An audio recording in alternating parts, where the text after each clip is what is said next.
നമസ്കാരം. ഞാൻ ഡോക്ടർ നയന വിജയ്, പട്ടം എസ്യൂട്ടി ഹോസ്പിറ്റലിലെ കൺസൾട്ടന്റ് നെഫ്രോളജിസ്റ്റ് ആണ്. എന്റെ ഒ പിയിൽ വരുന്ന പേഷ്യൻസിന്റെ ഒരു മെജോറിറ്റി ആൾക്കാരുടെയും കംപ്ലൈന്റ് എന്ന് പറഞ്ഞാൽ കാലിന് നീരാണ്. ഈ നീരെന്ന് പറയുന്ന ഒരു രോഗലക്ഷണമാണെന്ന് പലർക്കും അറിയാം. പക്ഷെ അത് എന്തുകൊണ്ട് വരുന്നു അതിന് എന്ത് രീതിയിൽ അപ്രോച്ച് ചെയ്യണമെന്നും പലർക്കും ഒരു ഐഡിയ ഇല്ല. അപ്പൊ ഇതിനെപ്പറ്റി ഒരു ക്ലാരിറ്റി, ഒരു വ്യക്തത നൽകാനായിട്ടാണ് ഞാൻ സംസാരിക്കാൻ ആഗ്രഹിക്കുന്നത്. അതായത് നീര് വരിക എന്ന് പറഞ്ഞാൽ നമ്മുടെ ശരീരത്തിൽ എവിടെയെങ്കിലും വെള്ളം കളക്ട് ആകുന്നതിനെയാണ് നീര് വരിക എന്ന് പറയുന്നത്. ഇത് പല രീതിയിൽ വരാം. കാലുകൾക്ക് വരാം, മുഖത്ത് വരാം, വയറ്റിൽ വരാം, ശരീരം ജനറലൈസ്ഡ് ആയിട്ട് ആകെ മൊത്തം വരാം. അപ്പൊ ഇതിന് കാരണങ്ങൾ നമ്മൾ നോക്കുകയാണെങ്കിൽ പല കാരണങ്ങളുണ്ട്. ഒന്ന്, നമ്മുടെ ശരീരത്തിൽ നിന്ന് വെള്ളം പുറത്തു പോകാതെ ഇരിക്കാൻ അധികമായിട്ട് അത് കളക്ട് ചെയ്യുന്നത്. അത് സാധാരണ കിഡ്നി വഴി, കിഡ്നീസ് ഫെയിൽ ആകുമ്പോൾ കിഡ്നി വഴി പോകാതിരിക്കുകയോ ഹാർട്ടിന്റെ പമ്പിങ് കുറയുന്നത്, അതായത് ഹാർട്ട് ഫെയിലിയർ വരുന്ന കണ്ടീഷനിലുമാണ് ഈ വെള്ളം അധികമായിട്ട് ശരീരത്തിൽ വരുന്നത്. രണ്ടാമതായിട്ട് ശരീരത്തിൽ പ്രോട്ടീൻ കുറയുന്ന സിറ്റുവേഷൻ. പ്രോട്ടീനുകൾ എന്ന് പറഞ്ഞാൽ വെള്ളത്തെ രക്തക്കുഴലിലേക്ക് വലിച്ചു കൊണ്ടുവരുന്ന മെറ്റീരിയൽസ് ആണ്. പ്രോട്ടീൻ കുറയുമ്പോൾ ഈ വെള്ളമെല്ലാം ശരീരത്തിൽ പല ഭാഗങ്ങളിലായിട്ട് അക്യൂമുലേറ്റ് ചെയ്യും. പ്രോട്ടീൻ ഉത്പാദനം കരളാണ് ചെയ്യേണ്ടത്. പ്രോട്ടീന്റെ പ്രൊഡക്ഷൻ കുറയുന്നത്, അതായത് ലിവർ ഡിസീസസിൽ നീര് വരാം. മൂന്നാമതായി മൂത്രത്തിലൂടെ പ്രോട്ടീൻ അധികമായിട്ട് പോകുന്ന നെഫ്രോട്ടിക് സിൻഡ്രോം എന്ന് പറയുന്ന കണ്ടീഷനിലും നീര് വരും. ഇനി അടുത്ത റീസൺ എന്ന് പറഞ്ഞു കഴിഞ്ഞാൽ നമ്മുടെ ശരീരത്തിൽ നിന്ന് ബ്ലഡ് ഹൃദയത്തിലേക്ക് കൊണ്ടുപോകുന്നത് വെയിൻസ് ഉണ്ട്, ലിംഫുകളുണ്ട്, ലിംഫാറ്റിക്സ് ഉണ്ട്. ഇതിനെന്തെങ്കിലും തടസ്സമോ ബ്ലോക്കോ വന്നാൽ അതുമൂലവും നീര് വരാം.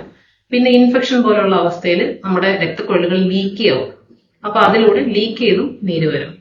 ഇതിലേത് ആണെങ്കിലും സിസ്റ്റമിക് ആയിട്ടുള്ള നമ്മുടെ ഹാർട്ട്, ലിവർ, കിഡ്നി ഇതിന്റെ ഫെയിലിയർ മൂലമുള്ള നീരാണ് കൂടുതൽ അപകടകരമായിട്ടുള്ളത്. അപ്പൊ ഇതെങ്ങനെ നമുക്ക് തിരിച്ചറിയാവുന്നതാണ്. ഇത് നമ്മൾ നീരിന്റെ പല പ്രത്യേകത വെച്ച് നമുക്ക് ഒരു ഐഡിയ കിട്ടും. അതായത് സാധാരണഗതിയിൽ നമ്മൾ നീര് ഐഡന്റിഫൈ ചെയ്യുന്നത്, നമ്മൾ നീരുണ്ടോ ഇല്ലയോ എന്ന് എങ്ങനെ കണ്ടുപിടിക്കുന്നതെന്ന് പറഞ്ഞാൽ, ഇപ്പൊ കാൽപാദത്തിലെ നീരാണെങ്കിൽ നമ്മളുടെ വിരൽ വെച്ചിട്ട് ഒരു 5 സെക്കൻഡ് അമർത്തി വെക്കുക. അമർത്തി വെച്ചിട്ട് വിരൽ മാറ്റുമ്പോഴും ആ കുഴി അങ്ങനെ തന്നെ ഒരു 5 സെക്കൻഡിൽ കൂടുതൽ നിൽക്കും. അതിനെയാണ് പിറ്റിംഗ് എഡീമ എന്ന് പറയുന്നത്. ഈ പിറ്റിംഗ് എഡീമ വരുന്നത് വെള്ളം അക്യുമുലേറ്റ് ചെയ്യുന്നത് കൊണ്ടാണ്. അപ്പൊ ഇതോടൊപ്പം തന്നെ കിതപ്പ്, ശ്വാസം മുട്ടല് പോലെയുള്ള സിറ്റുവേഷൻസ് ഉണ്ടെങ്കിൽ അത് നെഞ്ചിലും നീരടിയുന്നതിന്റെ ഒരു ലക്ഷണമാണ്. ഇത് സാധാരണഗതിയിൽ ഹാർട്ട് ഫെയിലിയർ അല്ലെങ്കിൽ മൂത്രം പോവാത്ത കിഡ്നി ഫെയിലിയറിലാണ് കൂടുതലായിട്ട് കണ്ടുവരുന്നത്. ഇനി അതേസമയം പ്രോട്ടീൻ കുറയുന്നതുകൊണ്ടുള്ള നീരാണെങ്കിൽ കൂടുതലും നമ്മുടെ ശരീരത്തിൽ ലൂസായിട്ടുള്ള ഏരിയ, അതായത് കണ്ണിന് ചുറ്റും, വയറ്റില്, അങ്ങനെയുള്ള സ്ഥലങ്ങളിലായിരിക്കും കൂടുതൽ നീര് കണ്ടുവരുന്നത്. ഇതിന്റെ കൂടെ കാലിനും വരാം. പിന്നെ ജനറലൈസ്ഡ് ആയിട്ടും വരാം. അത് എന്ന് പറഞ്ഞാൽ നമ്മൾ മുൻപേ ഇട്ടിരുന്ന വാച്ച്, വള അതൊക്കെ ടൈറ്റ് ആകുക, സാധാരണ ഉപയോഗിക്കുന്ന വസ്ത്രങ്ങൾ ഇപ്പൊ ഫിറ്റ് ആകാതെ വരിക, അല്ലെങ്കിൽ ചെരുപ്പ്, രാവിലെ ചെരുപ്പ് കയറും, വൈകുന്നേരം ആകുമ്പോഴത്തേക്കും ആ ചെരുപ്പ് ടൈറ്റ് ആകുക, ഇങ്ങനത്തെ കണ്ടീഷനിലാണ്. ഇതോടൊപ്പം തന്നെ നെഫ്രോട്ടിക് സിൻഡ്രോം മൂലമാണെങ്കിൽ മൂത്രം പതഞ്ഞു പോകുന്നതായിട്ടും പല പേഷ്യൻസിന് നോട്ടീസ് ചെയ്യാറുണ്ട്. അതുപോലെ തന്നെ കരൾ രോഗം കൊണ്ടാണെങ്കിൽ മഞ്ഞപ്പിത്തം പോലെ മറ്റ് കരൾ റിലേറ്റഡ് ആയിട്ടുള്ള ബുദ്ധിമുട്ടുകളും കാണും.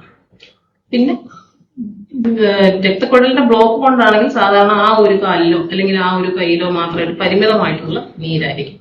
അപ്പൊ ഇങ്ങനെ നമുക്കൊരു റഫ് ഐഡിയ കിട്ടുമെങ്കിലും ഇതിനെ നമ്മൾ തുടർന്ന് എന്ത് ചെയ്യണം എന്നുള്ളത് ഒരു ഡോക്ടറിനെ അപ്രോച്ച് ചെയ്താൽ മാത്രമേ പറ്റുള്ളൂ. അതിനായിട്ട് നമ്മൾ ചെയ്യേണ്ടത്, നമ്മൾ നീരുണ്ടെന്ന് കണ്ടു കഴിഞ്ഞാൽ ഒരു ഡോക്ടറെ കണ്ടിട്ട് ഈ പറയുന്ന ഹാർട്ടിന്റേതും കിഡ്നിയുടേതും ലിവറിന്റെയും ടെസ്റ്റുകൾ ചെയ്ത് നോക്കുക, മൂത്രം പരിശോധിക്കുക എന്ന് വെക്കുക. ഇത് ഏതാണെന്ന് കണ്ടുപിടിച്ചു കഴിഞ്ഞാൽ, നീരുള്ള സ്റ്റേജിൽ തന്നെ കണ്ടുപിടിച്ചു കഴിഞ്ഞാൽ പലപ്പോഴും ഇത് മുന്നോട്ട് പോകാതെ, പ്രോഗ്രസ് ചെയ്യാതെ നമുക്ക് തടഞ്ഞു നിർത്താൻ പറ്റും. മാത്രമല്ല ഇതിന് ഹാർട്ടിന്റെ പമ്പിങ് കൊണ്ടാണെങ്കിൽ പമ്പിങ് കൂട്ടാനുള്ള മരുന്നുകൾ, മൂത്രത്തിൽ പ്രോട്ടീൻ പോകുന്നതിനാണെങ്കിൽ പ്രോട്ടീൻ പോകുന്നത് തടുക്കുന്നതിനുള്ള മരുന്നുകൾ, വെള്ളം അധികമായിട്ടുണ്ടെങ്കിൽ അത് മൂത്രത്തിൽ കൂടെ പോകുന്ന ഡയൂററ്റിക്സ് പോകുന്ന പോലുള്ള മരുന്നുകൾ, ഇതെല്ലാം നമുക്കിപ്പോൾ ആധുനിക ചികിത്സാ രീതിയിൽ അവൈലബിൾ ആണ്. ഇപ്പോൾ കുറച്ചുകൂടെ ഒന്ന് വ്യക്തത വരുത്താൻ പറ്റിയെന്ന് വിചാരിക്കുന്നു. നേരിന്റെ വാർത്തകൾ നിങ്ങളുടെ വിരൽത്തുമ്പിൽ എത്താനായി സാക് ന്യൂസ് ചാനൽ സബ്സ്ക്രൈബ് ചെയ്തും ഷെയർ ചെയ്തും ഒരു ശരിയായ മാധ്യമ നിലപാടിന് നിൽക്കാൻ ഞങ്ങൾ നിങ്ങളെ ക്ഷണിക്കുന്നു.